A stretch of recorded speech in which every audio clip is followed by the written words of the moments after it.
Señoras y señores, buenas noches, bienvenidos a esta última recta final de este ciclo que empezó ya hace un tiempito atrás, largo, que recorrió toda la campaña de cara hasta la primera vuelta y después nos trajo hasta acá, donde ya tenemos un presidente electo. Ale, ¿cómo te va? Muy bien, Gabriel. Bueno, cerrando este ciclo de las radios públicas, de la televisión pública, intentando pensar juntos, analizar con los protagonistas lo que ha sido toda esta campaña electoral, que finalmente al otro día del último programa, si no me equivoco fue el propio miércoles, bueno, daba como ganador, como presidente electo a Luis Lacalle Pou. Una serie de reuniones importantes. De hecho, esta tarde estuvo la fórmula del Frente Amplio en la sede de Todos, con la fórmula ganadora, Lacalle Pou, Beatriz Argimón, y también una larguísima declaración del propio presidente electo, que había decidido no hablar mucho en estos días. Pero bueno, digamos que las circunstancias admitían que el presidente electo saliera y conversara con la prensa. Lo hizo después en una oportunidad más, ya un poco más tarde, ya los informativos estaban al aire, habló de nuevo con los periodistas, respondió casi las mismas preguntas, no adelantó mucha cosa. En realidad, como adelanto, lo único que se puede decir de lo que ha dicho hoy Luis Lacalle tiene que ver con la creación de un nuevo ministerio, un ministerio que básicamente atenderá las cuestiones vinculadas al medio ambiente. Que lo había anunciado de alguna manera, él y algunos de los partidos de esa coalición multicolor habían señalado que sería importante la creación de ese ministerio. También dijo que hoy le había llegado el borrador, el texto de la ley de urgente consideración, que la iba a analizar el fin de semana y que posiblemente diera algún detalle el lunes tras la reunión que mantendrá con el presidente de la República, con el doctor Tabaré Vázquez. Exactamente. Dijo de todas maneras que antes de dar a conocer todos los detalles de la ley, quienes tenían que enterarse de la misma eran sus socios de la coalición, porque son quienes después en el Parlamento van a tener que aprobar esta ley. De todas maneras, además, no descartó que el propio Frente Amplio pudiera hacer algún aporte a esta ley que el presidente electo ha dicho en los primeros días de su mandato va a remitir al Parlamento. Otro de los asuntos que dijo también y que podría llegar a ser una innovación, si se quiere, es la posibilidad de la creación de la figura del vocero. Es decir, alguien que cotidianamente oficie de intermediario entre la actividad del Poder Ejecutivo y los medios de comunicación. Un poco lo que ha sido la característica que tuvo el jefe de gabinete de Mauricio Macri. De alguna forma, esa figura en la Argentina de jefe de gabinete oficiaba de vocero oficial del presidente, que no todos los días ni a toda hora hablaba con los periodistas. Exactamente, la idea, decía Luis Lacalle hoy de tarde, es que el gobierno permanentemente esté en contacto con la ciudadanía, esté contando lo que se hace, no de manera propagandística, decía Luis Lacalle, sino como una manera de transparentar la gestión de las políticas públicas. Muchos nombres también sobre la mesa para lo que será el próximo gabinete, que oficialmente más o menos estará pronto en unos 10 días y se anunciará un gabinete que va a tener, como él mismo dijo, figuras fuertes a nivel político en las cabezas, sobre todo de los ministerios. Exacto. Y da la sensación que segundas líneas técnicas, ¿no? Y veremos qué es lo que pasa después con los entes, con una serie de lugares que también son muy importantes para el funcionamiento del Estado. Otra noticia... Sí, pero lo adelantaba Lacalle recién. No habrá integrantes de la oposición en el Ejecutivo. Eso, digamos, era razonable. Sí, la oferta de los organismos de Contralor, ¿no? Sí, en los organismos de Contralor se requieren para la modificación de los organismos de Contralor mayorías especiales que el gobierno no tiene. Por lo tanto, ahí va a haber que negociar. Lo que sí, seguro, también habrá que ver si hay ofrecimientos para que empresas públicas, entes autónomos, puedan contar con la participación de algunos integrantes de la oposición. Otras dos noticias importantes, porque ahora vamos a compartir lo que dijo el presidente electo Luis Lacalle Pou hoy, fue lo dicho en M24 por el expresidente José Mujica. Hizo realmente una crítica y una autocrítica hacia el Frente Amplio muy importante, muy dura, y entre otras cosas adelantó algo que no se sabía qué era lo que iba a pasar porque había un nombre puesto sobre la mesa, el de Alejandro Pacha Sánchez, anunciado por el propio Mujica. Esta vez Mujica dijo en M24 hoy que el MPP no pondría un candidato a la Intendencia de Montevideo. Es decir, que baja uno de los nombres que ya estaban en el medio de la rueda. Y por el otro lado... Por las dudas le repregunté. Sí. Dije, explíquemelo de vuelta, ¿cómo es esto de que el MPP no va a poner su candidato? Porque pensé que de repente se me podría haber pasado, podría haber estado distraído. Y no, dijo que no, que efectivamente no era intención del Movimiento de Participación Popular, o al menos la de él.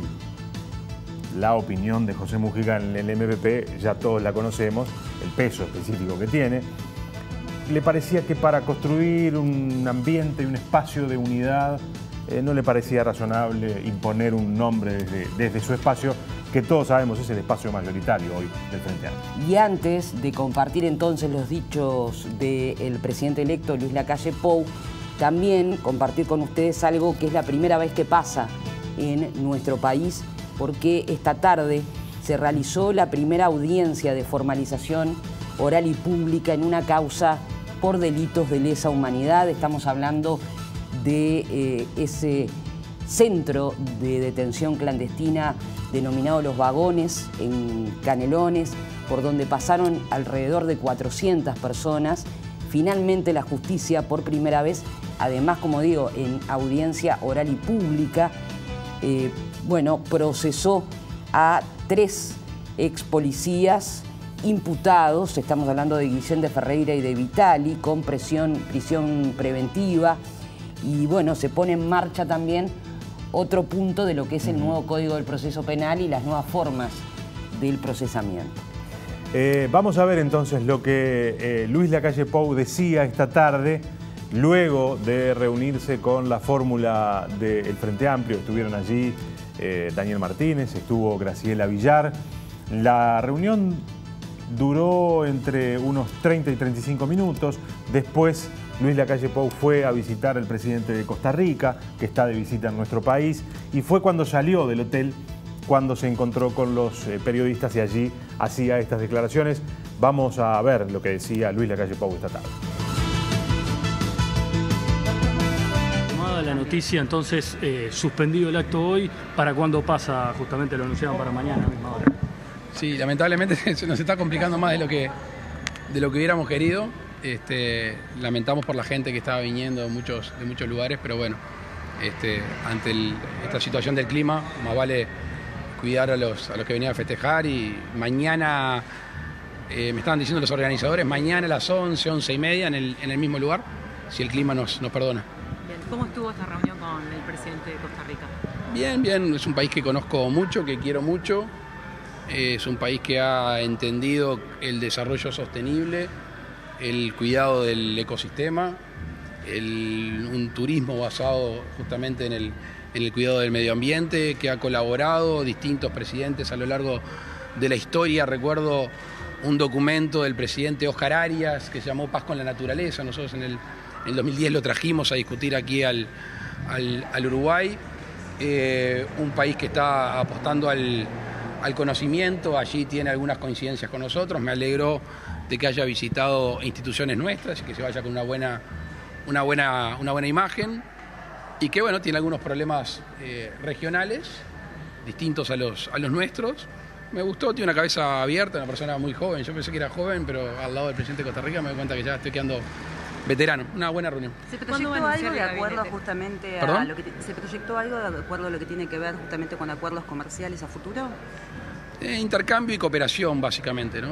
De conocimiento. Me parece que por ahí hay un tema. Estuve viendo el tema de la trazabilidad, si bien el rodeo costarricense es sustancialmente menor al nuestro, pero allí tiene algunos mercados abiertos, le interesa el tema sanidad y trazabilidad, así que básicamente cooperación. Ellos tienen una cooperativa láctea, me acuerdo hace algunos años, estando en Costa Rica, gente de Conaprole intercambiando información y con posibilidad de hacer negocios. Ahí hay unos temas de contacto, y lo bueno en estos casos es la complementariedad geográfica y también en distintas producciones y distintos intereses. ¿Cómo fue la reunión con Martínez hoy?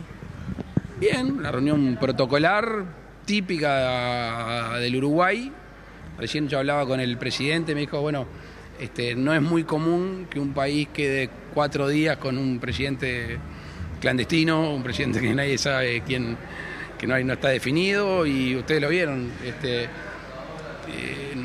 Quizás nos hubiera gustado otra cosa, llover sobre mojado, pero creo que el Uruguay dio una señal de nuevo de convivencia, democracia. Pasaron 4 días, no hubo un problema, no habrán visto un militante de la coalición más que quejarse en las redes, pero en paz. Y con Martínez, limaron asperezas con Martínez. Más con la oposición. Limaron asperezas con Martínez. Ya avisé que llego tarde a casa, así que tengo todo el tiempo del mundo. ¿Cuándo va a anunciar su gabinete finalmente? Espero no demorar mucho, pero bueno, lo que pasa es que ustedes ya se enteraron antes que yo de algunos nombres. Lo que espero es, cuando esté todo el equipo pronto, hacer una conferencia de prensa, llamarlos a ustedes y darles las razones por las cuales se les eligió cada persona. Así que no me gusta poner fechas cuando no sé si las puedo cumplir, pero no debería de pasar 15 días. La elección de las personas del gabinete es por cuota, es por idoneidad. ¿Cómo es la elección de los perfiles de las personas que van a ocupar esos lugares? Hay una mezcla. ¿Se acuerdan que hace mucho tiempo yo había nombrado 3 personas? Pablo da Silveira en Educación, Azucena Arbeleche en Economía y Pablo Bartol en Desarrollo Social. Obviamente gente que tiene una expertise muy fuerte en lo suyo, no es un balance político. Algún otro ministro va a seguir este mismo escenario de idoneidad. Pero también recuerdan que yo hace mucho tiempo que sostengo que el Poder Ejecutivo próximo, como está compuesto por 5 partidos, tiene que tener peso político. No puede ser un Poder Ejecutivo consultivo, tiene que tener poder de decisión. Y para que tenga poder de decisión, las primeras líneas deberían de tener un peso político específico, secundados por idoneidad en todos los ámbitos, como lo vamos a tener, y les adelanto, en las presidencias de las empresas públicas, gente que no necesariamente tiene una participación política, gente que no tiene militancia, pero que es idóneo y técnico de primer nivel en las distintas ramas. Van a tener ellos van a tener el respaldo particular del presidente al no tener un respaldo político específico. Sí, porque con respecto a las empresas públicas, la modernización, la gobernanza es un tema muy importante. Lo hemos tratado y trabajado con Azucena Arbeleche y un equipo que se llama Mejor Gestión, que viene trabajando hace 1 año y medio aproximadamente. Allí va a haber un respaldo específico desde el presidente de la República en coordinación con el Ministerio de Economía, el Ministerio de Industria y la OPP. ¿Es su intención que las secretarías generales queden solamente en manos del Partido Nacional de Calle Pou? No es la intención. Sí, mi intención, le refresco porque ya lo dije antes, de que no haya ministerios por partido, que el partido del presidente tenga participación, que no necesariamente de primer orden, pero que tenga participación en todos los ministerios. Hay que ser flexible, porque no se olviden que acá estamos hablando de lugares, pero estamos hablando de personas. Y como las personas no nos repetimos ni en la sabiduría, ni en el conocimiento, ni en la afiliación política, hay que hacer una combinación que tenga esos equilibrios políticos, peso político, y que además tenga idoneidad. Lo bueno de esto, lo atractivo de esto, es que se forma un equipo muy grande de gente que todavía no se conoce. Porque como la coalición tiene 4 o 5 partidos, 5 partidos, tiene que tener rápidamente la capacidad de adaptarse a la sinergia de trabajar con gente distinta. Y eso para mí es de las cosas más estimulantes, que si lo hacemos, como se está haciendo hasta el momento, con optimismo, creo que hay un buen sostén para el futuro. ¿Maneja instalar la figura del vocero de presidencia, algo que se mencionó mucho esta campaña? Me gustaría. ¿Quién podría ser un buen vocero? Me quedo en el me gustaría porque en realidad yo creo que las formas son muy importantes. Y la creación de figuras una tras de otra, yo soy muy respetuoso de la institucionalidad nacional. Obviamente hay que ayornarla a veces, pero lo que está bien no hay que cambiarlo en las formas. Así que me gustaría, creo que a ustedes les serviría mucho para la comunicación, esperemos lograrlo, pero no es una decisión tomada. ¿Podría ser el secretario de Presidencia ese rol al principio? Vamos a ver. En principio, mucho de Delgado. En principio, la comunicación se va a hacer desde Presidencia y las novedades desde los ministerios. Después, por eso, para ser más ordenados y para que haya una comunicación no única, pero para que ustedes tengan información día a día, a mí me gustaría participar de un gobierno que hable mucho, que cuente mucho, que muestre lo que está haciendo, que anticipe. Y esto no significa propaganda, esto significa transparencia y significa rumbo, para ir dándole confianza a la gente de dónde empezamos y cuáles son los procesos a llevar adelante. Y así que si esa relación entre un futuro vocero o el gobierno y ustedes es lisa y llana, creo que nos va a ayudar a todos. Usted mencionaba que habló con el presidente de Costa Rica. En el acuerdo programático de la coalición multicolor aparece la creación de un Ministerio de Medio Ambiente. ¿Se va a dar en esta administración? Vamos a crear un Ministerio de Medio Ambiente. Desde ya que no es creación de funcionarios públicos, es potenciar la DINAMA, generarle importancia a la DINAMA, al medio ambiente. Es un tema que atraviesa todas las actividades del país. Por suerte, las futuras generaciones, las que ya están acá en la vuelta, saben y nos exigen mucho, así que son custodios del mundo que le vamos a dejar. La DINAMA potenciada en un Ministerio de Ambiente que seguramente, y esto todavía no está finalizado, tenga también parte de ordenamiento territorial. Lacalle, hablemos de la ley de urgente consideración. La redacción ya está trabajando en eso. Bueno, hoy me la entregaron. Hace un rato el doctor Rodrigo Ferrés nos trajo una copia que es un borrador, que es un boceto y que puede ser reformado, espero que no totalmente, pero es para discutir con los socios de la coalición. Hasta que los socios de la coalición no la estudien y no tengan la aprobación, no hay nada terminado. Se puede cambiar, se puede modificar, se puede agregar o sacar algunas cosas. Es la propuesta que nosotros vamos a hacer en los próximos días. Yo el lunes a las 3 de la tarde tengo una reunión con Rodrigo Ferrés, que fue el encargado del equipo de la redacción de este boceto, y con Beatriz Argimón para tomar nota de su articulado y el contenido, obviamente, que ya lo conocemos, pero cómo quedó finalmente. ¿Eso se va a definir o se le va a presentar a la coalición luego de tener los ministros? ¿Es importante eso? No necesariamente, son carriles distintos. Nosotros, cuando vos, el tiempo es finito, así que si algunas cosas las podemos hacer dos al mismo tiempo, creo que ganamos todos. ¿Quiere hacerlo, negociarlo? No, el articulado es muy vasto en temas, es muy extenso y tiene temas que yo ya he conversado con ustedes, pero insisto, es un boceto, no digo un borrador porque no es un borrador, está redactado, es un boceto que puede tener modificaciones de todo tipo. Para eso son los socios de la coalición, no para imponerles algo, sino para discutir los temas, que obviamente ya hay una coincidencia previa, que es el compromiso por el país, que es el acuerdo. Nada de lo que hay en la ley de urgente consideración significa contrariar el espíritu de lo que confirmamos y propusimos a la ciudadanía. Hay una negociación entonces previa, digamos, a que usted asuma y a que ese proyecto llegue al Parlamento, digamos, en búsqueda de darle celeridad justamente en el trámite. Sí, la idea es tener todo cuanto antes posible y que ustedes lo conozcan y que lo conozca la opinión pública. ¿Qué ¿Podría adelantar alguna de las prioridades? El gobierno tiene como meta, como fin, actuar de la manera más transparente y más pública posible. No creemos en los ocultamientos, creemos en abrir la cancha, demostrar y que la gente vaya confiando en que las cosas que dijimos en la campaña son las que vamos a hacer.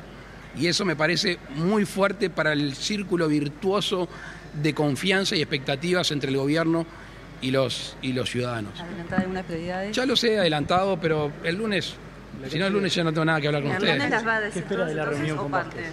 El lunes hablamos de parte del contenido después de las 3 de la tarde. ¿Qué espera de la reunión con Vázquez, de esa instancia que usted le había anunciado que la esperaba tanto en campaña, ahora que se va a cristalizar?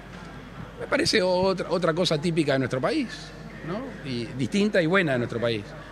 Que un presidente de la República con el cual discrepé en su gestión con un presidente de la República que tuvimos algún tipo de diferencias. Terminado este proceso, llamó al candidato que resultó electo, conversamos, me mandó saludos para mis viejos, yo le mandé saludos para su gente y nos quedamos a juntar a las 10, hacer una transición que, como yo he dicho, cuanto más información se nos brinde por parte del gobierno, menos profundas deberán ser las auditorías que vamos a hacer en todos los organismos del gobierno. Ya lo anunciamos, la existencia de auditorías. Si el gobierno nos facilita información, es mucho mejor para todos.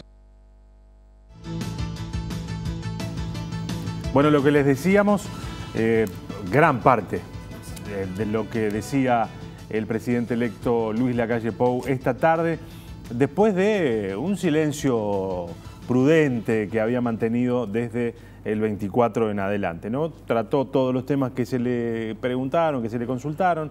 No hay demasiadas novedades, no se habló de cuestiones de fondo, sino de cuestiones más bien formales de la transición.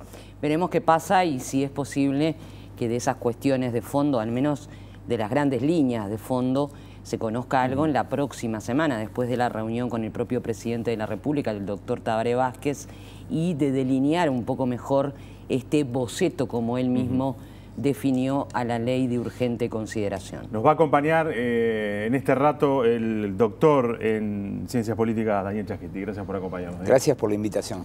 En este bloque, nada, solo adelantos y títulos de cosas que vamos a conversar en el próximo.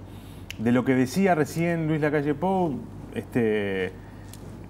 creación de ministerios, inmediatamente ya se instaló de nuevo el tema de la ley de urgente consideración, la creación de una vocería, al parecer, que sí, oficiará ahí de interlocutor. Lacalle Pou es un presidente que llega al gobierno respaldado por una coalición. Entonces, los aspectos procedimentales le llevan buena parte del discurso, claro, ¿no? Primero en cómo armar una coalición, luego explicar, justificar la distribución del gabinete, explicar por qué es estratégico que el gabinete esté integrado por figuras de peso, y cómo va a ser la relación con el Parlamento. Luego, bueno, esta idea de crear un nuevo ministerio que también tiene que ver con el procedimiento de cómo se gobierna. Y finalmente el proyecto de urgente consideración. Claro. Lo que todavía no sabemos, no vemos, y supongo que de ahora en adelante va a comenzar a ser el centro de la discusión, es el contenido de las políticas que él va a impulsar, ¿no? Claro. Hace un ratito escuchaba a Javier García, que parecería va a ser el ministro de Defensa, y adelantaba que uno de los aspectos que seguramente estarán en la ley de urgente consideración es la famosa ley de derribos.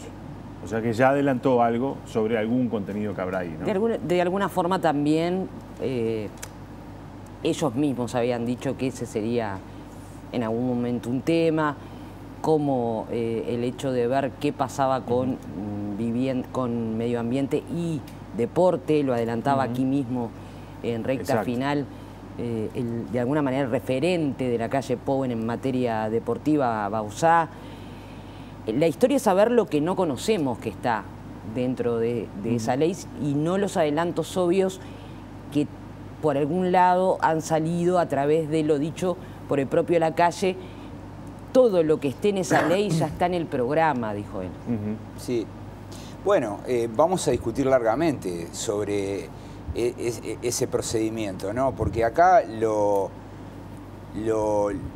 distintivo es que se están combinando dos herramientas. Una es la ley ómnibus, la posibilidad de poner una colección de temas adentro de una ley, que es algo que no es común digamos, en la práctica legislativa. Claro.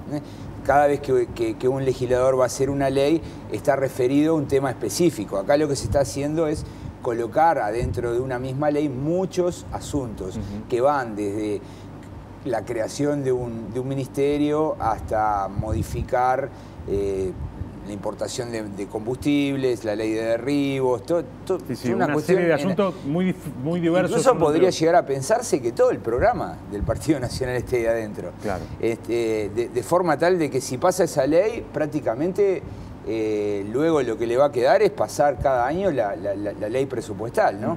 Entonces eso va a generar una gran discusión, ¿no? Dice que básicamente el apuro y la necesidad en realidad de aprobar un paquete de normas que le aseguren al gobierno que gran parte de su programa pueda ser cumplido, es importante que sea en esta primera etapa, porque hoy los apoyos parlamentarios están. No se sabe cuál va a ser el futuro de la coalición. Obviamente que... O sea que desde el punto de vista estratégico es una buena medida, digamos. Obviamente, desde el punto de vista del gobierno, esto es como una decisión estratégica que busca disminuir costos de transacción. No es lo mismo mandar ley a ley, que lleva tiempo, negociación, esfuerzo, mover las políticas, porque muchas veces para conseguir los votos hay que moverlas. No es lo mismo que... Sí, que lograr la aprobación de un paquete entero. Que mandar el paquete y pasarlo. El problema que hay es que, vuelvo a repetir, no es lo usual dentro de la democracia uruguaya. Esto lo hizo Jorge Valle. Jorge Valle pasó 2 proyectos de urgente consideración con leyes tipo ómnibus en el primer año de gobierno. Y ahí había de todo, había desde impuestos hasta modificaciones institucionales, hasta nombrar escuelas. O sea, era una colección de asuntos. Y eso a veces, genera dificultades, porque a la oposición no le gusta, probablemente eso luego genere problemas para discutir, porque al ser tantos temas... sí, y además con tiempos acotados, ¿no? Hay que nombrar una comisión especial en cada cámara.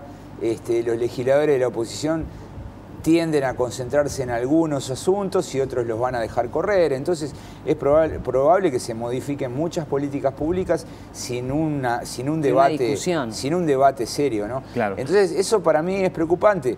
Yo entiendo el problema de mantener unida la coalición y de los costos de transacción, pero también es cierto que, que el Frente Amplio, por ejemplo, en el gobierno se tomó el trabajo de pasar ley a ley, o Sanguinetti, en su gobierno de coalición con Volonté, pasó ley a ley también, no utilizaron estos mecanismos, ¿no? Vos que has estudiado la actividad parlamentaria y de alguna manera gran parte de tu trabajo está muy vinculado a ver la calidad de la producción parlamentaria, cuando aparecen estos paquetes, digamos, no sé si está estudiado, si ha sido objeto de estudio, pero ¿baja el nivel de la producción justamente por estos apuros y estas necesidades? Hay muchos estudios sobre Canadá y sobre Estados Unidos, ¿no?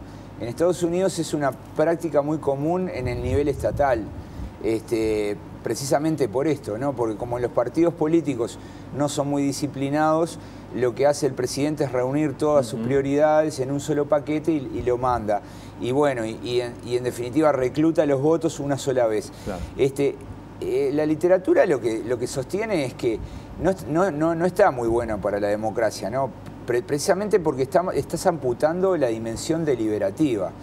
Cuando el Parlamento va a tomar una decisión, para eso tenemos un Parlamento bicameral, ¿no? Son 2 rondas de discusión donde, se presentan argumentos, se discuten. En cambio, si apretamos todo y además le damos un plazo, que esto es importante, y ¿no? es corto, además. Un plazo de 45 días a cada Cámara, lo que estamos haciendo es, generar una alta productividad a costa de la dimensión deliberante del Parlamento, ¿no? Claro, claro. ¿Y cuánto van a poder estudiar de ese tamaño de ley, al menos de lo que él mismo adelantó que tendría, ¿no? Bueno, 45 días. Si adentro tenés... Fíjate que con el presupuesto es la única ley ómnibus, digamos, constitucionalizada, ¿no? En el presupuesto es un presupuesto general de gastos, recursos. Ahí normalmente los gobiernos lo que hacen es modificar el Estado, ¿no? Si crean una dependencia, le quitan otra, suprimen tal cosa, bueno, pero tiene una estructura y los parlamentarios especializados en presupuesto ya saben cómo hurgar dentro de esa estructura. El presupuesto son 500 artículos y bueno, ya saben a dónde ir a buscar y ver qué cambió, está dividido en incisos, bueno, esto es diferente, ¿no? Esto es diferente porque no sabemos el contenido y en la campaña no se discutió, se manejaron algunas ideas y la respuesta que dio el Partido Nacional fue casi siempre la misma, ¿no? Está todo en el programa. Claro. Vamos a hacer una pequeña pausa y después vamos a entrar a otros asuntos que tienen que ver con la conformación del gobierno, que tienen que ver con tu mirada sobre la fortaleza que puede llegar a tener esta coalición y sus debilidades también, el rol de esta nueva oposición. No sé si fuiste vos que habló de la nueva minoría. ¿O fue, bueno, o fue otro? Garcés. Fue Garcés también. El Frente Amplio es la nueva minoría. La nueva minoría, bueno, ver ese rol de la oposición. Observemos qué puede llegar a pasar de cara al mes de mayo. ¿Qué pasó el 24? Que no estaban las cuentas de nadie, lo que terminó ocurriendo. Es decir, tenemos una ensaladita de temas para conversar en el próximo bloque. Bárbaro.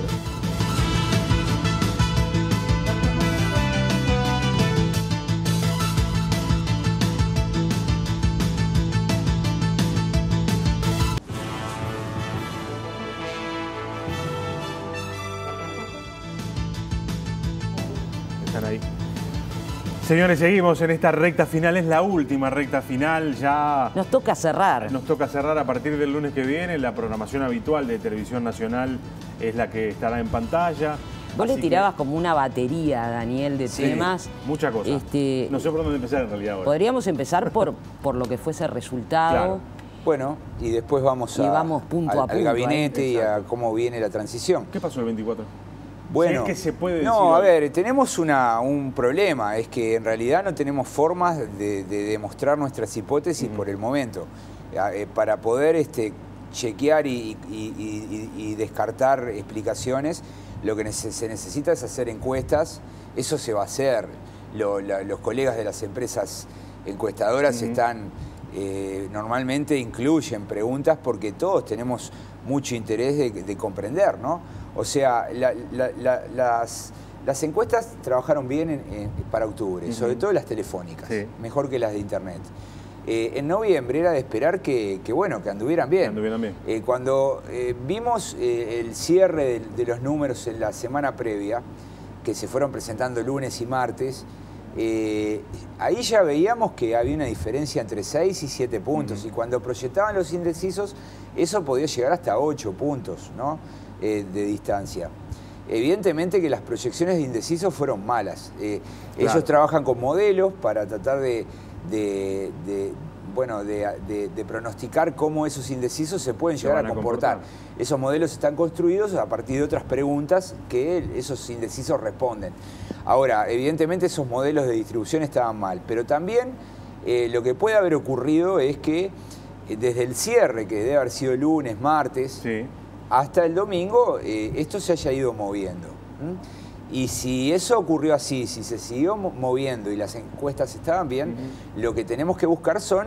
los motivos por los cuales hubo... Claro, algún evento que haya impactado, ¿no?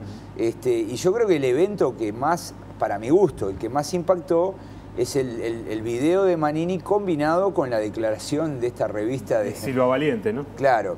Entonces, me parece que eso creó un clima.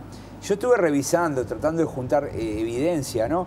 Vi algunas cuentas de YouTube que subieron el video y tenían 60.000 visitas, 90.000 visitas, 120.000 visitas. O sea, como que el video lo vio todo el mundo, circuló. ¿no? Circuló. El video no es... Los contenidos, tal vez no sean tan ofensivos. Lo que es más ofensiva es la forma, ¿no? En cómo es el mandato. Claro, cómo Manini. Yo soy todavía el comandante del ejército. Lleva más a la forma, a la postura de Manini, ¿no? Y el cierre, ¿no? Donde dice, sabemos quiénes son, ¿no? Ese tipo que suena amenaza. Eso no cayó bien. No cayó bien y es probable que eso haya tenido algún tipo de impacto. Yo escuché la versión de de Manini diciendo que él en realidad salió a evitar de que se sigan corriendo los votos, claro, porque estaba viendo... Él llegó a decir que en realidad esa salida de él evitó que el Frente Amplio... Bueno, eso no lo sabemos y eso hay que estudiarlo, en todo caso es una explicación alternativa. Otro factor que puede haber seguido funcionando es que, bueno, este trabajo muy descentralizado de la militancia frente amplista haya terminado haciendo algún tipo de... Que no se haya medido en profundidad el voto medir. a voto, el Tenemos casa a casa. muchísimos testimonios, ¿no? Claro. Gente que, no sé, que hacía reuniones, campeonatos de conga, cosas así para poder hablar con la gente y ganar votos. Es difícil de medir eso. Y el tercer elemento es el hecho de que hayan venido más gente de afuera a votar, que eso parece ser bastante claro. La Dirección de Migraciones mostraba que en los 4 días previos habían entrado 55.000 personas. 2 puntos más o menos, En ¿no? octubre habían entrado 30.000. ¿No? Es decir, como que hay Entonces, la suma de pequeños factores que muevan medio punto, un claro, punto, y además con el agregado, que en el balotaje lo que pierde uno lo puede ganar el otro, me parece que eso puede explicar la paridad. Lo cierto es que fue una sorpresa. El domingo de noche estábamos todos esperando, estábamos discutiendo incluso si iba a perder por más o por menos, ¿no? Claro. Decíamos, bueno, si pierde por 10 puntos es un triunfo contundente, si pierde por 5, por 4 es como una cosa más pareja. Pero cuando arrancaron a salir los encuestadores a explicar cómo iba el estudio de la proyección de escrutinio, bueno, ahí la verdad es que tuvimos todos que ensayar respuestas, ¿no? Fue un momento incómodo. Claro, ¿no? Ahora, esto planteó ya desde ese momento un escenario distinto. En balotaje nunca había ocurrido una diferencia tan corta, nunca había ocurrido que el presidente obtuviera menos del 50% de los votos. Es decir, construyó un escenario que también es nuevo para adelante, ¿no? Es cierto. Mira, jurídicamente... Es lo mismo. Es lo mismo, porque en realidad jurídicamente con un voto más un candidato gana. Ahora, políticamente eso no es así. Claro. No es una anécdota, como dijo Sanguinetti. Yo escuché a Sanguinetti, es la interpretación más jurídica, decir es una anécdota. En realidad esto vale desde el punto de vista político, ¿no? El Frente Amplio lo va a tener como argumento todo el tiempo, durante los 5 años. Va a decir, nada, nos ganaron por 29.000 votos, no puede ser que no nos tomen en cuenta, porque va a haber discusiones de ese tipo. Entonces yo creo que políticamente es un problema para la calle Pou. Yo estoy seguro que él deseaba ganar con luz. Claro. Eso le da más autoridad. El hecho de no llegar al 50% también es otro argumento que va a tener la oposición, porque hasta ahora los presidentes que fueron electos en segunda vuelta, porque quiero recordar, porque escuché algunas interpretaciones tiradas de los pelos, acá no existen los votos válidos, ¿no? Claro. Los votos válidos existen en la primera vuelta, que son los que utilizamos para transformarlos en bancas. Claro. Estos son votos. Y hay una parte que vota un candidato, otra parte vota otro candidato, otra parte anula el voto y otra parte vota en blanco. Del conjunto de los votos emitidos, bueno, no llegó al 50%. Y ese es un argumento que probablemente durante los 5 años lo vamos a escuchar. Claro. Para la calle Pou era mejor pasar el 50%, como lo hicieron Valle, Vázquez y Mujica. Claro, porque además acá genera esa sensación de que el país ahora sí quedó como dividido claramente en 2 grandes bloques, ¿no? Que están a un par de miles de votos, un puñado de miles de votos. Es muy curioso, fíjate. Se dice, el país está dividido en 2 grandes bloques, pero estuvimos un mes repitiendo como loros que aumentó la fragmentación. Claro, ¿no? Claro. Está, ok. ¿Cuál es la aposta? ¿Cuál es la aposta? Habrá que verlo. Para mí aumentó la fragmentación. No es tanto que esté dividido. El mapa de octubre es más claro para vos como una definición. Es el real, creo, porque lo que ocurrió fue que la calle Pou cumplió su objetivo. Él era muy débil, 30% de los votos. 28. 28, estaba... No, 30 diputados, 28%. Ah, claro, vos estás hablando de diputados, sí. Sí, o 28 o 29. Estaba 10 puntos por debajo de Martínez. Sí. ¿No? Entonces... No tenía otra opción que armar una coalición. Él lo dijo antes, trabajó para eso. Claro. De hecho, en la noche del 27 de octubre había una coordinación, ¿no? Porque salió Manini, después salió Mieres, después salió Talvi. Todos esa noche ya dieron su voto. Eso estaba armado, ¿no? Y estuvo 3 meses recorriendo el país con todos los programas. Exacto. Además él trabajó para eso, ¿no? Entonces, mientras la coalición exista, nos genera esta idea de dos bloques. Pero bueno, lo que tenemos que ver es cómo funciona esa coalición. Porque no es fácil, ¿no? Miren, yo he estudiado mucho las coaliciones.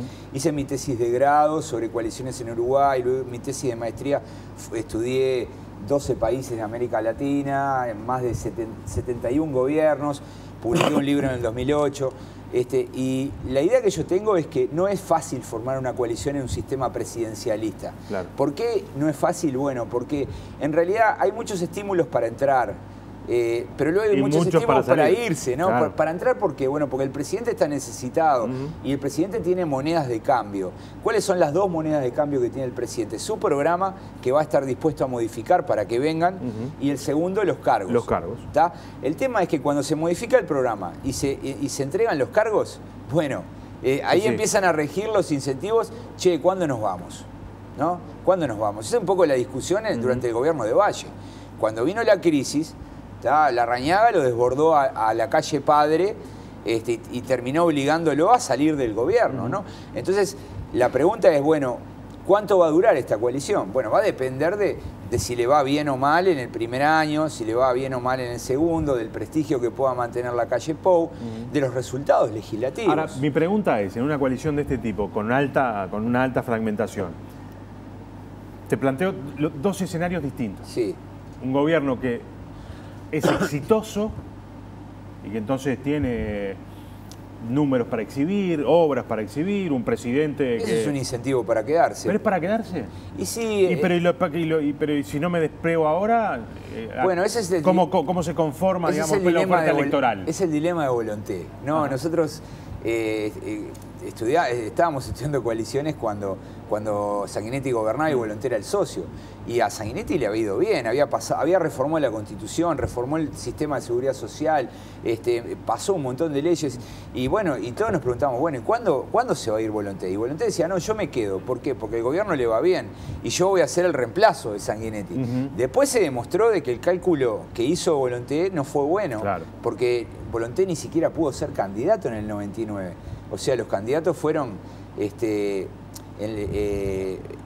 Juan Andrés Ramírez y Lacalle, Álvaro Ramos, y me falta un cuarto, ¿no? Sí, no recuerdo ahora. Bueno, fueron 4. Sí. Entonces... y en el otro extremo al gobierno le va mal, fracasa rotundamente, no logra... Bueno, ahí sí hay estímulos para irse, para irse rápido. Para salir corriendo, ¿no? Ahora, ¿cuál es la novedad de esta coalición? ¿Qué trae de nuevo? Bueno, el número de actores, que básicamente son 3, ¿no? Porque el Partido de la Gente y el Partido Independiente son prescindibles. Yo diría, el Partido Independiente tiene algo más como para ofrecer porque, bueno, digamos, es el partido que está más a la izquierda en esa coalición. De hecho, por ejemplo, el PCNT le está dando una mano bárbara ahora, ¿no? Porque lo quieren a Mieres ahí. Si Pablo Mieres va al Ministerio de Trabajo, quieren a Mieres porque quieren un ministro con el cual se pueda dialogar. Pero en realidad los 3 socios grandes son el Partido Nacional, el Partido Mayor, y después tenés al Partido Colorado y a Cabildo, que son más o menos del mismo peso. Ahora, el problema que existe ahí es que hay una sintonía muy fuerte entre el Partido Nacional y el Partido Colorado, que era algo esperable, porque han votado juntos durante los 15 años, sus electorados están muy superpuestos, los colorados no tienen ningún problema de ir a un acto blanco, de votar a un blanco, y viceversa. Pero acá el problema es Cabildo y no sabemos bien cómo se va a manejar Cabildo. Es un partido nuevo, conocemos a su líder y conocemos un montón de episodios que no nos gustaron nada. Claro. ¿Tá? Y estamos empezando... Y que no auguran cosas buenas. Estamos empezando a descubrir, ¿no? Por ejemplo, este jueves salió en búsqueda un reportaje que se lo recomiendo leer a todo el mundo, a la diputada más votada de Cabildo Abierto, ¿no? Que bueno, te muestra un montón de facetas y de aspectos que tiene la convocatoria de Manini, que bueno, a veces lo pasamos por alto. Claro. Entonces, como no lo conocemos, bueno, así como los politólogos no lo conocemos, los propios actores del sistema no lo conocen. ¿No? Bueno, entonces, lo dijo Lacalle recién en la conferencia de prensa. Lo bueno de esto es que no nos conocemos entre los que vamos a ser parte del gobierno. Y además, eso puede ser una ventaja, pero tiendo a creer que va a ser más un problema, ¿no? Mira, nos lo explicaba en el programa anterior en cuanto a cómo va a actuar Manini y por eso observarlo. si va a actuar como viene actuando hasta ahora, que es evidentemente en un juego hasta de inteligencia militar, lo decía Julián González Guyer, porque él de alguna forma es como el antipolítico que le sirve al país, ¿no? Porque él dice, yo no quiero estar en un ministerio, yo quiero estar en el Parlamento. Yo no le exijo nada ni ningún cargo al presidente. Sin embargo, sabemos que las negociaciones van por carteras muy importantes porque son las sociales, por ejemplo. Entonces, ¿cómo va a jugar esas cartas y esos votos que tiene, ¿no? Decía González Guyer una cosa bien interesante. Manini actúa en política como los generales actúan en la guerra. Es un buen apunte. Es un buen apunte. Bueno, yo, que obviamente no soy un experto como lo es Julián, yo tiendo a verlo como un político que lo primero que quiere hacer es cumplirle al electorado. Él le hizo una serie de promesas y no me sorprende que él vaya por el Ministerio de Vivienda. Claro. Él prometió vivienda para la tropa. Está en su programa. No me sorprende que él quiera estar en el Mides. Él hizo promesas relativas, bueno, a una población que vive mal. A mí me da la impresión como que... En salud. Bueno, y en salud ni hablar, ¿no? Me parece que ahí Manini tiene como algunas ideas básicas de la política, en el sentido de que, bueno, de que él no quiere quedar centrifugado por esta coalición, no, quiere tener algo como para mostrar. Entonces él no se va a comprometer con ministerios que no le permitan cumplir su programa. Y ahí es donde entran, bueno, las preguntas, ¿no? Porque su programa tiene cosas que no se la van a llevar los otros, ¿no? Por ejemplo, en su programa plantean derogar la ley del aborto o la ley trans, ¿no? Eso no se lo van a llevar. Ahí Manini va a tener que ensayar respuestas a sus electores o a sus seguidores de por qué no lo va a hacer. El problema es otro, y esto vos lo tenés muy claro. No es necesario eliminar leyes para que determinadas políticas públicas que están respaldadas en un marco legal no se lleven adelante. Es decir, si yo estoy en el Ministerio de Salud Pública y saco recursos de acá, los pongo acá y dejo de instrumentar algunas... Eso se dice, bueno, de deteriorar o perforar el enforcement de la ley, ¿no? Entonces la ley está vigente pero no se cumple. ¿Por qué? Bueno, porque el Estado no pone suficientes recursos institucionales como para que eso sea así, ¿no? Sí, puede ser que sea una apuesta. De todas maneras, vuelvo a repetir, esto está recién empezando, vamos a ver cómo sigue. Hoy conocimos la primera disputa por un ministerio, o sea, hasta ayer era como un proceso de distribución muy dócil y apacible, ¿no? Pero hoy aparecieron que el Partido Colorado y Cabildo quieren el Ministerio de Vivienda. Hay ministerios que nadie los quiere. Ministerio de Turismo no hay. Nadie se pelea por eso. No hay disputa por él. El Ministerio de Industria no se nombró a nadie, no se maneja. Me pregunto, bueno, ¿qué va a pasar? Bueno, en principio se había manejado el nombre de Álvaro Delgado, pero que finalmente, al parecer, va a trabajar con el presidente. Va a ser el secretario de la presidencia o el presoretario. Llama la atención eso también. A mí, yo no creo que él sea secretario de presidencia, porque él perdería su banca de senador. Capaz que es el vocero. No creo. Me parece como que no. Porque para ir a la Secretaría de Presidencia hay que renunciar al Senado. Y sí, porque no es un cargo de... A ver, la Constitución lo que dice es que los legisladores pueden salir para ir al gabinete. Claro. Pero si van a cualquier otro lado tienen que renunciar. No sé,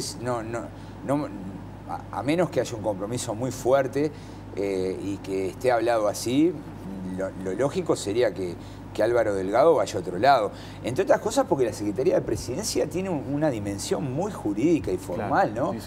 Cada vez que se aprueba una ley, bueno, ¿quién se encarga? Además. El aparato de la Secretaría de Presidencia de revisar, bueno, si tiene problemas la ley, se hacen correcciones a veces, y a veces se termina mandando un veto porque hay problemas hasta de redacción. Claro. Entonces, a mí me cuesta creer que Álvaro Delgado... Pero a su vez no es central que el presidente de la República tenga al lado personal de extrema confianza. Sí. Y allí Delgado parece ser una figura un poco clave, ¿no? También lo que pasó en el primer gobierno del propio Tabaré Vázquez y del Frente Amplio, en donde muchas figuras que estaban en el Parlamento, que eran de mucho peso... No, pero la figura fue Gonzalo Fernández. Claro. Y ahora no hay un pero similar... no la tiene, no tienen un Gonzalo Fernández. Bueno, tal vez, pero en realidad, bueno, no sé, vamos a ver. Sí, yo no me imagino a Álvaro Delgado allí. Ahí. Yo creo que Álvaro Delgado es súper importante, es una de las manos derechas de Luis Lacalle Pou. Pero además, bueno, vamos a ver. Mirá esto. Javier García se va del Senado. Supongamos que Álvaro Delgado también.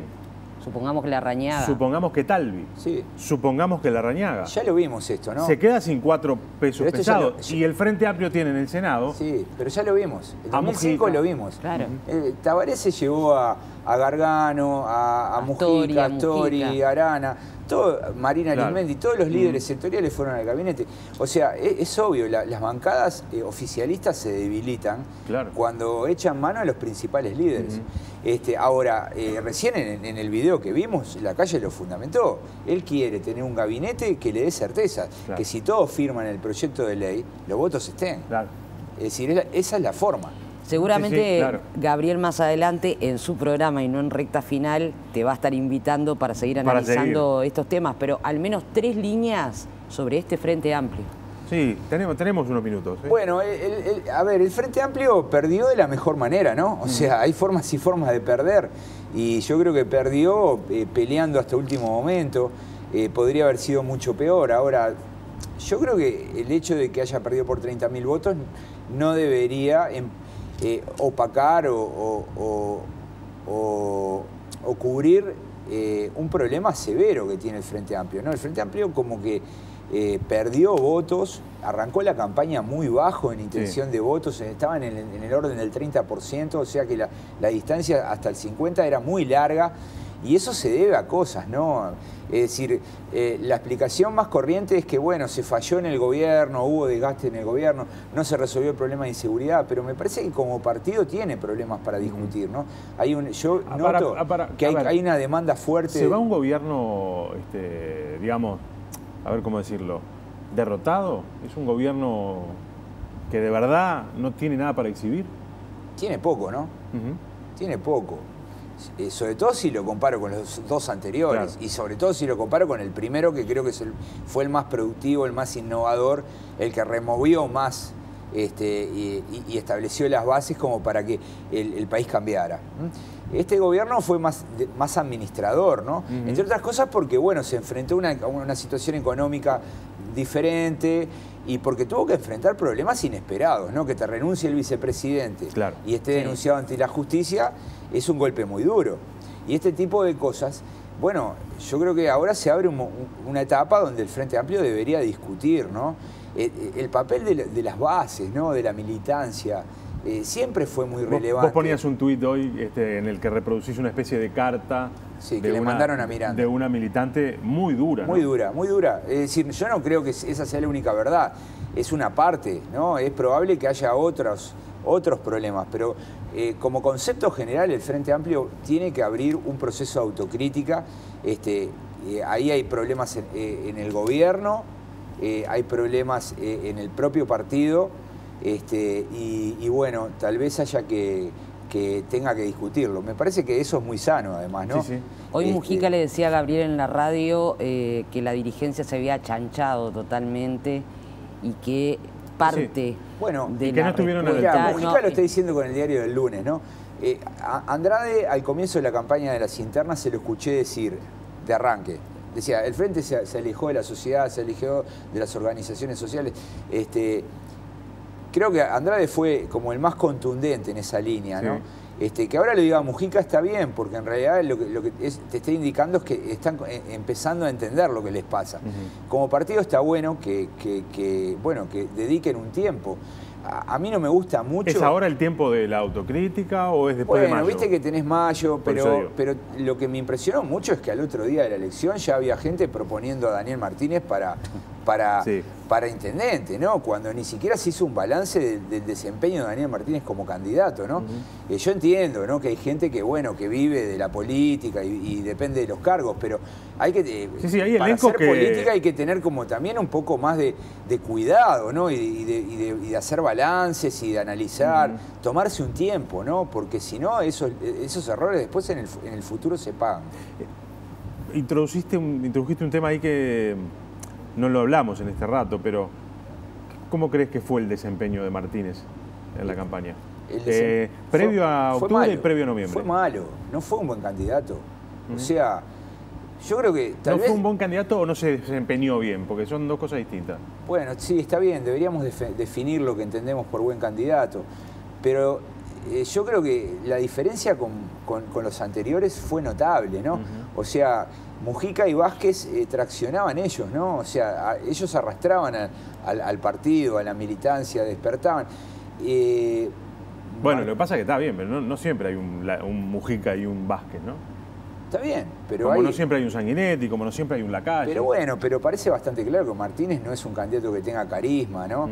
Como lo puede tener Andrade o Vergara. Yo creo que ellos tienen más carisma que Martínez. No puede ser que no se puede tener una buena evaluación de un candidato que va a debatir y pierde siempre, ¿no? Pierde. Yo vi vos perdió los dos debates, sí, o sea, no. Es como que llegaba al final empardando, ¿no? Pero arrancaba mal y me parece... Y después el hecho de cometer errores graves, ¿no? Es decir, la forma que resuelve la vicepresidencia... Era obvio que tenía que ser Carolina Cose, que salió segunda, ¿no? Que se legitimó en las urnas. Va a buscar a Graciela Villar, después a Graciela Villar no la dejan hablar. Son muchos errores, ¿no? Y podríamos seguir. O cuando se toma distancia del programa, ¿no? Que es como... Eso es como... Dentro del Frente Amplio es muy grave, ¿no? Cuando tenés un presidente como Vázquez que te dice todo el tiempo, te decía, yo gobierno con el programa y con la Constitución. Exactamente. Son mis dos Biblias. Y viene Martínez y dice, no, bueno, el programa no importa. Bueno, me parece como que hay errores, ¿no? Que la militancia eso lo ve, ¿no? Claro. Entonces, tal vez, bueno, lo que va a ocurrir es que tal vez los frente amplistas se vuelvan un poco más exigentes a la hora de definirse. Van a empezar a mirar ciertos atributos que los votantes de otros partidos miran y que los frente amplistas no. Bajo la idea de que, bueno, de que el proyecto es tan potente, tan amplio y tan grande que se puede llevar a un candidato que no tenga las fortalezas que la situación exige. Esto también es parte digamos, de todo quiebre, aunque sea pequeño, cuando se cambian los liderazgos, teniendo liderazgos tan fuertes, ¿no? Sí, está bien. Es un proceso de relevo, los tres grandes líderes están pasando la posta y esto podía pasar. Tampoco es el fin del mundo. No. Pero lo cierto es que como que quedó demostrado que para ganar la presidencia no solo necesitas más militantes, no solo necesitas muchos votos, sino que también necesitas un candidato que despierte, ¿no? Yo hoy miraba las imágenes en Quibón, la calle Pou logró despertar, ¿no? O sea, veo a la gente que lo toca, ¿no? Que llora. No, lo ven y lloran. Y eso yo lo veía con Tabaré Vázquez o con Mujica, pero no lo vi con Martínez. Claro. Última, Mayo. Mayo está ahí, el Frente Amplio da la sensación de que tiene una posición sólida en Montevideo y en Canelones, y tienen disputas las otras intendencias que ya tiene y quizás alguna otra ahí en la vuelta. ¿Cómo ves Mayo? Bueno, a ver, va a depender un poco de lo que hagan los partidos de la coalición, ¿no? Ellos van a están hablando de tratar de tener candidatos... No es fácil, porque viste que... al menos en Montevideo y Canelones. Las agendas son distintas. En la Constitución tenemos una disposición que el senador Santoro le llamó la cláusula candado, que consiste en que si vos en la interna participás por un partido, luego no podés cambiarte de partido en el resto. En todo el ciclo electoral. Entonces, ya sabemos que hay un montón de líderes en el interior del país que hicieron campaña en las internas no para ser diputados, sino para ser intendentes. Claro. Esos van a ser intendentes y van a ser por sus respectivos partidos. Entonces, no es posible que se invente un lema nuevo o se utilice un lema disponible, pongamos el Partido Independiente. Para hacer eso se necesitaría traer toda gente nueva. Claro. Entonces yo me imagino que el Frente Amplio va a seguir teniendo alguna chance en algunos departamentos. Me parece que si hace las cosas medianamente bien va a retener Montevideo y Canelones, sobre todo porque Canelones tiene un intendente muy popular y Montevideo votó bien en noviembre y en octubre votó bastante bien también. Sí. Entonces me parece como que... Y ya lo ponen en carrera para ser también una de las figuras de recambio Rocha, y de los liderazgos. Y yo tengo dudas con Rocha, ¿no? Porque la votación en Rocha fue contundente, ¿no? 60-40 en la segunda vuelta. Claro. Sí, sí. Hay que ver, porque por ejemplo, a ver, yo no sé si se van a animar a hacerlo, pero podría darse el caso que yo que sé, que los partidos de la coalición digan, bueno, en Rocha vamos a votar todos al candidato del Partido Nacional. Claro. Y por tanto nosotros ponemos candidatos que no sean populares o directamente no nos presentamos. Y no tienen ni ediles. Claro. Sería podría ser nuevo, ¿no? Bueno, sería un paso muy audaz. Algo de eso ya ocurrió en San José, ¿no? El Partido Colorado en San José prácticamente que desapareció haciendo eso. Claro. Chirucci colocaba a los líderes colorados, me acuerdo de Zunino, los ponía en su lista y se fue como desapareciendo el Partido Colorado. Es una exageración decir que desapareció, existe todavía, pero bajó mucho, ¿no?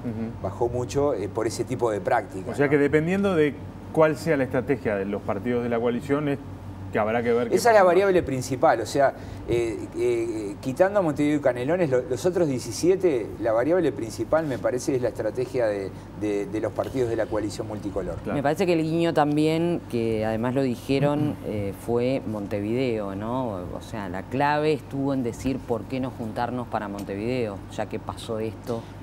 Bueno, fallaron, ¿no? Sí, ellos presentaron la experiencia de la concertación fue mala. La concertación y nos juntaron los 500 votos. Pero además había sido mala también en la experiencia electoral anterior. Sí, salió mal porque apareció Novik y pusieron candidatos que no eran muy potentes.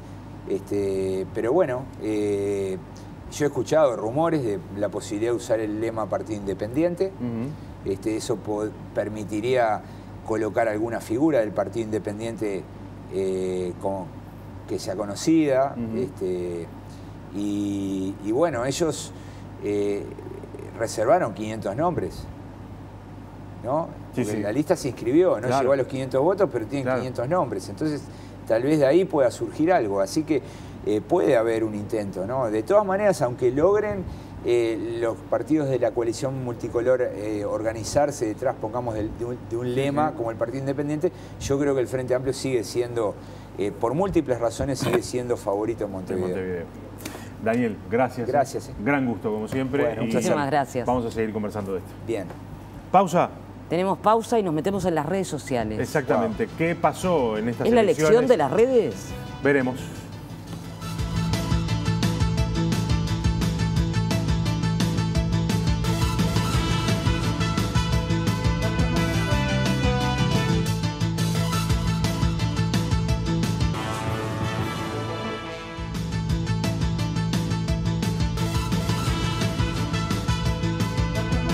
Último tramo de la edición de hoy de Recta Final, que es la última además.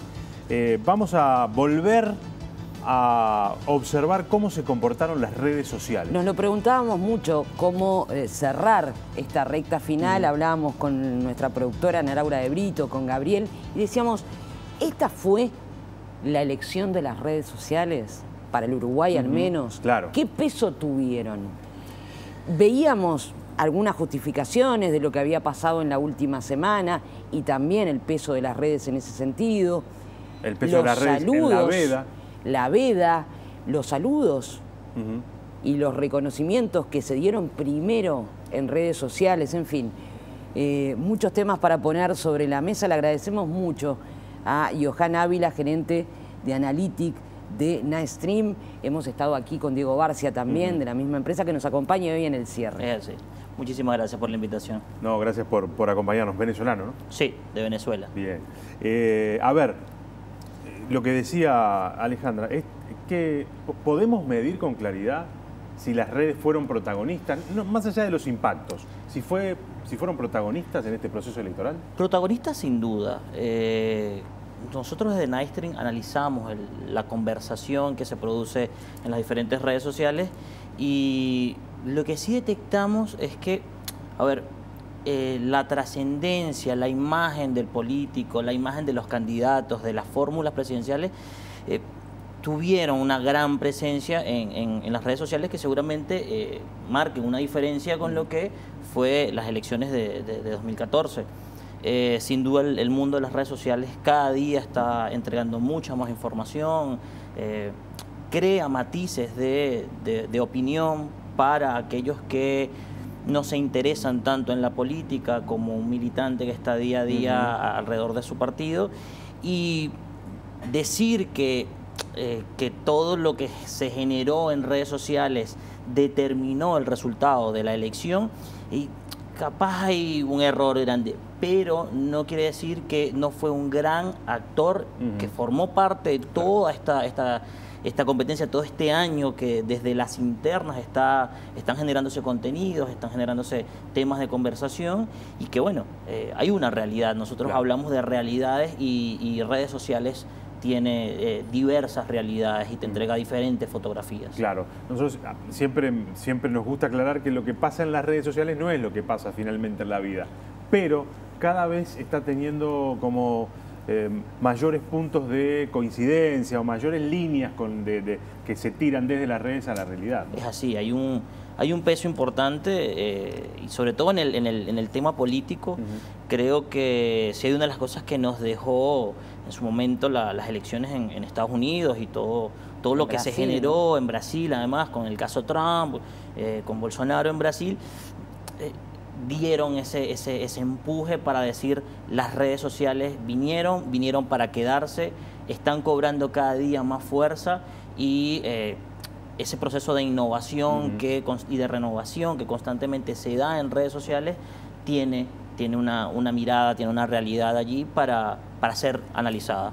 Trajiste 3 placas, sí, vamos a ir viéndolas y nos vas a ir contando un poco qué nos están diciendo esas placas. Ahí tenemos. Bien. El balotaje desde el mundo. Sí. A ver, sin duda alguna, tanto Facebook, Instagram y Twitter fueron redes muy activas. Nosotros entendemos que cada una de las redes tiene un mensaje y códigos de participación totalmente diferentes, pero sin duda Twitter es como que donde la mayoría de los usuarios que usan la red se desahogan, consumen muchas fake news, también consumen contenidos que son importantes ver con lupa. Y bueno, lo que veíamos un poco con el tema del balotaje a nivel del mundo fue que alrededor del día de la elección no solamente se concentró el contenido en redes sociales en Uruguay, más allá de que un 68% de los contenidos fueron producidos desde acá del Uruguay, los usuarios participantes eran uruguayos, hubo la presencia de usuarios a nivel internacional, en apoyo, en rechazo a los dos candidatos. Y eso te da una idea de lo importante que es las redes sociales y la difusión del mensaje. Que el mensaje llegue a otros países y te dé esa visibilidad, y además que la matriz de opinión que se genere alrededor de la elección, que fue súper importante cómo el mundo vio a Uruguay desde este balotaje. Claro, porque podríamos decir, históricamente, hasta hace 10, 15, 20 años, las elecciones en cada país, el debate se circunscribía a las fronteras, alguno de repente y a las grandes cadenas internacionales de noticias. Que a nosotros nos miraban poco, por otra parte. Esto es un fenómeno nuevo que hace que desde cualquier parte del mundo estén debatiendo también sobre lo que se debate en una campaña acá. Sin duda. Además, recordemos algo. América Latina hoy es diferente. Y la América Latina en la que se desarrolló el proceso de elección fue muy diferente, fue una América atravesada por diferentes conflictos sociales, con algunos cortes políticos para algunos analistas, otros que apuntan a que algunos sectores de la ciudadanía despertaron y te dio una visión diferente. Uruguay, nosotros consideramos que Uruguay marcó un ejemplo para Latinoamérica y para el mundo. Una especie de isla, ¿no? Sin duda, y más allá de isla es salirse un poco del saco que dice que bueno, que Latinoamérica es prácticamente igual porque son países hermanos y demás. Y Uruguay marcó la ruta y destacó sobre todo lo importante de lo que son los procesos democráticos y la importancia que tiene la confianza a nivel institucional para un país, claro, para mantener la paz de un país. Y en redes sociales un poco veíamos eso, o sea, la participación no solamente de actores uruguayos, sino de actores internacionales, apuntaban a eso, a que en un balotaje donde la Corte Electoral hacía un llamado para que se tuviese prudencia y que se esperaran realmente los resultados hasta el día jueves o viernes, los demás países lo veían como algo inédito, una rareza, y más teniendo los conflictos que se tienen al lado, recién con un conflicto en el marco electoral en Bolivia, donde por cuestionar los resultados electorales terminó con la salida de Evo Morales, sin duda alguna, no solamente en términos de redes, sino institucionalmente Uruguay marcó el camino y marcó el ejemplo. Tampoco se vio la polarización de una elección que fue institucionalmente ejemplar, porque así también se señaló como la Argentina, pero que generaba así una mayor polarización incluso que la de nuestros candidatos. Sí, sin duda, sin duda. Veamos la segunda placa, ¿te parece? Sí, ¿cómo no? Allí. Excelente. Presencia de los candidatos en las redes. Eso es sumamente importante porque, como ustedes decían, no siempre lo que pasa en redes es lo que pasa en la vida real. Pero cuando un candidato, una figura, una marca tiene una presencia determinada en redes, puede jugar a favor o en contra de su campaña o de lo que estén posicionando. Cuando hacíamos el análisis siempre vimos que la calle Pou tuvo un fuerte en el desarrollo de su campaña a través de redes sociales. Creo que desde que comenzamos el análisis de esta campaña y de todo el proceso electoral, llegamos a la conclusión de que la calle estaba en campaña desde 2014, de las elecciones pasadas, por su forma en la que usa las redes, por el contenido que sube y demás. Mientras que, bueno, desde el lado del Frente Amplio hubo un trabajo más de mostrar la gestión, de mostrar el progreso a lo largo de estos años de gobierno, y sobre esto se subió la imagen también de Daniel Martínez. El peso que tuvo el balotaje fue similar, y eso nos llamaba mucho la atención, fue similar a los datos que logramos recoger durante los debates, durante los dos debates. La magnitud, la presencia de los candidatos en las redes fue similar, solo que fue un poco más distribuida a lo largo del día. Comenzábamos la presencia en redes fuerte con la calle desde temprano, y Martínez un poco más con una tendencia un poco más suave, incluso opacado en cierto momento por el ruido en redes sociales que generó el video de Manini. Y veíamos en el historial hora a hora como a las 9 de la mañana la cantidad de menciones que recibía Manini superaban a la de Martínez, claro, que como los medios mostraban, a esa hora todavía estaba en su compartir familiar de desayuno y demás, ya estaba instalado desde el fin de la veda todo lo que era el eje comunicacional, claro, de Martínez. Y un poco haciendo énfasis en lo que fue la presencia de los candidatos, sí ver cómo el triunfo preliminar, porque estos números que mostramos es un análisis con un corte hasta el lunes a mediodía. Claro. En ese momento, ¿qué pasaba?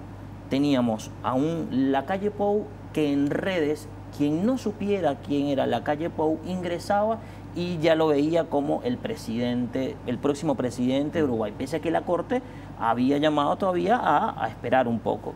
Y sí pudimos dar cuenta que la tendencia de la imagen negativa que a lo largo de la campaña y que sobre todo en el desarrollo de los dos debates, la calle fue el menos favorecido en cuanto a imagen por una organización también militante del Frente Amplio y de los sectores del Frente Amplio, se invirtió.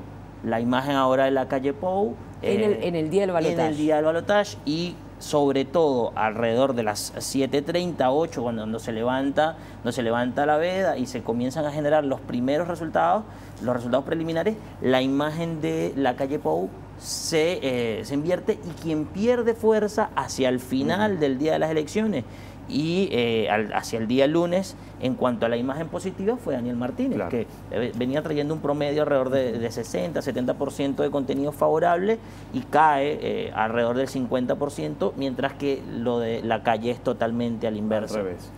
Veamos la placa número 3, que es la última que tenemos preparada para hoy. Allí, medios digitales y las redes sociales. Importantísimo. Mucha gente cree que solamente analizar redes sociales pasa por la comprensión de Facebook, Twitter e Instagram.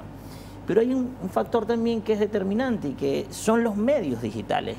Los medios que salen en prensa impresa que tienen canales digitales. Porque es noticia, porque en esta era donde estamos haciendo lucha contra la fake news, entonces, bueno, vamos a ver qué impacto generan los medios digitales. Y bueno, sin duda alguna, desde estos números que les presentamos ahora, son la cantidad de interacciones, por interacciones entendemos un like, un comentario, un compartido, que generaron las más de 800 notas que desde el lunes hasta hoy, alrededor de las 5 de la tarde, se han producido alrededor de todo el tema electoral, con la figura, sobre todo, de la elección preliminar, de la victoria preliminar de la calle y ahora con la ratificación por parte de la Corte Electoral. Y si tendrán peso las redes sociales, que, bueno, los medios internacionales también lo reflejan, y allí es ese otro número que les presentamos donde 522 notas de prensa. 500 notas de prensa. No en toda Latinoamérica, esto es una revisión que hicimos alrededor de 7 u 8 países donde Nightstream tiene presencia.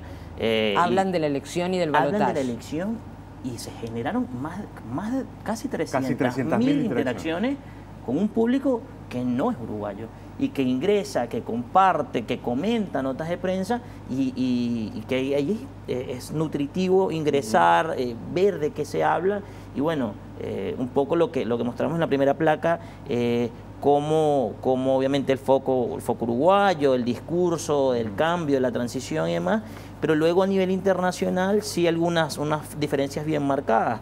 Por un lado, una Argentina con un proceso de regreso de lo que para muchos usuarios es el retorno de Cristina al poder, pese a no ser ella quien lleve el gobierno, y algo muy importante, Venezuela, que fue clave además a lo largo de la campaña, que estuvo presente en todos los discursos. Estuvo muy instalada la campaña. Muy instalado, y bueno, que se generaba actores importantes de la política en Venezuela, del sector opositor venezolano, uno de los contenidos que la primera interacción del presidente electo fue contestando un tuit de Juan Guaidó. Un tuit de Guaidó, y no solo eso, antes de la mención a Guaidó ya hay una diputada del Solórzano, diputada venezolana por el Parlamento y que forma parte del sector opositor venezolano, ya celebraba la llegada de un gobierno de derecha, porque fue como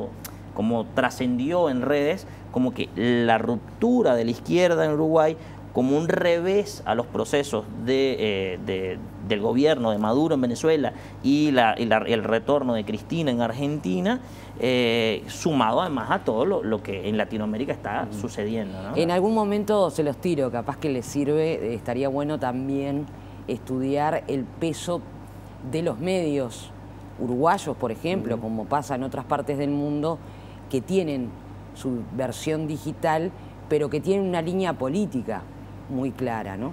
Que quizás son los que más se leen o los que más se retuitean y que en este caso respaldaban al candidato que es el nuevo presidente electo, Luis Lacalle Pou. Sí, hay mucho para analizar a nivel de medios. Nosotros hacemos una revisión a nivel en Uruguay, a nivel de los medios que tienen contenido en digital, y bueno, si se ven líneas de conversación, líneas temáticas, y bueno, la penetración y el trabajo que hacen los medios desde redes para difundir la verdad que quieren contar es algo sumamente importante de analizar. Bueno, Johan, gracias por este rato con nosotros. Johan Ávila, gerente de Analytics de Nightstream. Un abrazo grande también a Diego Barcia y a todo el equipo. Seguro que nos está viendo. Muchísimas gracias. Nos acompañó a lo largo de este mes y medio. Permítame a mí agradecer. ¿Cómo no? Hasta acá llegó mi amor, diría yo, en este trabajo conjunto de la televisión pública y de las radios públicas. En primer lugar, agradecerle a mi compañero Gabriel Romano por su generosidad.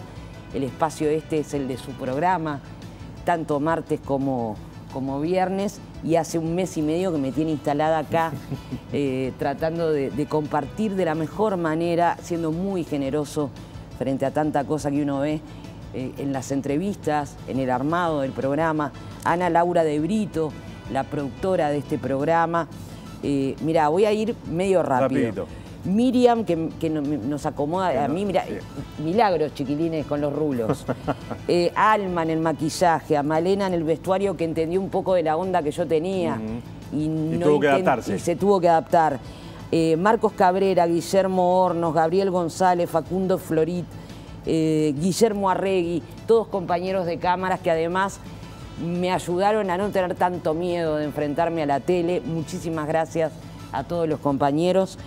Javier Bauzá, Carlos Rijo, Santiago Porley, desde el sonido, a Waldemar Lamana acá en piso, moviéndome esta silla gigante en la que me sentaron durante todo este tiempo, a los técnicos, Julio Del Bono, Mario Estala, a Jorge Mederos, que también estuvo por ahí también, ¿no?, en el sonido en algún momento, a los directores, obviamente, Gustavo Arnoletti, Ángel Lamus, Sandy Álvarez, a la gente de iluminación, Enrique Álvarez y Gonzalo Sánchez, y a todos y cada uno de los compañeros de Televisión Nacional y de las radios públicas que trabajamos intensamente en las dos instancias electorales para tratar durante 16 horas de llevar a cada rinconcito del país lo mejor que sabemos hacer en estos medios públicos que tenemos. Así que gracias, Gaby. Gracias a vos, Negra. Es un gustazo haber trabajado contigo estos casi 2 meses.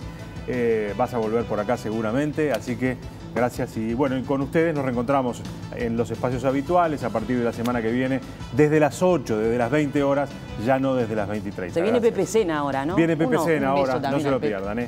Que tengan un buen fin de semana.